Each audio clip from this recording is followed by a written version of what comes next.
Hello, producer, and welcome to Friday. Well, sunny and professional for a second day in a row for the Tauri. The moon is in Aquarius, and in the next 24 hours, it will be crossing Neptune.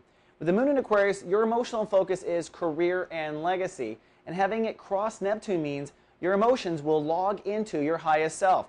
Neptune is like the antenna that brings us to the board of spirits up there, so you are literally psychic emotionally. So listen to your feelings about your career in the next 24.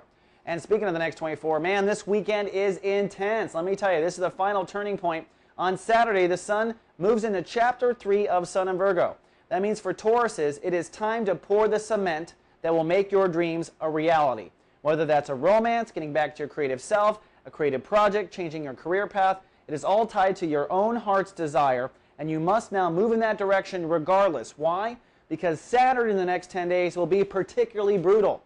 If you are not on your personal dream path, I argue it will fall apart. That's the way Saturn works. It just comes in and goes, nyeh, cuts it right out from your life. So if you're on a job that's going to lead you the wrong direction, you'll get fired. If you're in a romance that's going to lead you in the wrong direction, they're going to leave you. It happens. Trust me, Saturn can be brutal, but Saturn has your best interest. As soon as you point your ship in the right direction, your sails fill and you go, baby.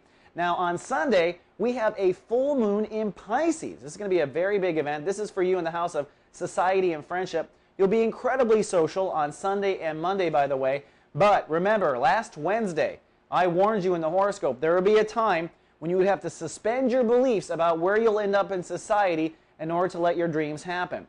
That means literally, it may look like they aren't getting it in the audience. There may be a time for me, for instance, with the horoscopes, where your comments make it look like I'm doing a bad job. But you know what? I'm going to have faith that I'm on the right path. That's what you must do too to get past this particular voyage. One last thing. Pluto, remember, is direct for the next 60 days in the house of sex, death, and intimacy for Tauruses. That means for you, more so than any sign, you must stick to what you have learned in the last 12 years about sex, death, and intimacy. Who to let in, who not to let in. You know who you should not sleep with. You know who you should sleep with, but it's also trusting and who to trust and who not to trust. And because Pluto is in the house of sex, death, and taxes for you, literally, Tauruses above all their signs are set up to be literally taken out if they cross that line. So do not cross your own lines. It may result literally in death. That's Pluto. All right, Taurus, you're welcome for the good news. That's all I have for the weekend forecast. I'll see you back on Monday. Live, love, be.